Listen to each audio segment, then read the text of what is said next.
1 April 2026 दिन रे मु सबु कलाहांडीवासी को उत्कल दिवस रे हार्दिक शुभेच्छा और अभिनंदन जनाऊँगी। एटा हमारा 91st उत्कल दिवस आओ 91 इयर्स रे हमारा ओडिशा कलाहांडी जिल्लार बहुत प्रगति होईछि। ता छड़ा आपन माने सबू जानुथिबे कि आज सेल्फ इन्यूमरेशन सेंसस रे आरंभ होईछि। मोर सबू कलाहांडीवासी को गोटे रिक्वेस्ट रहिबा कि मैक्सिमम लोक सेल्फ इन्यूमरेशन करंतु सो दैट हमारा जो हाउस होल्ड सर्वे अच्छी से समय रे हमको सुविधा हो पारिबा।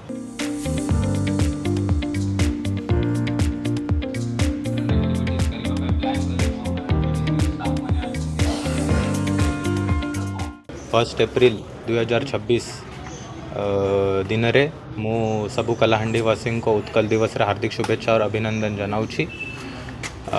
एटा हमारा 91st उत्कल दिवस आओ 91 इयर्स रे हमारा ओडिशा कलाहांडी जिल्लार बहुत प्रगति होईछि।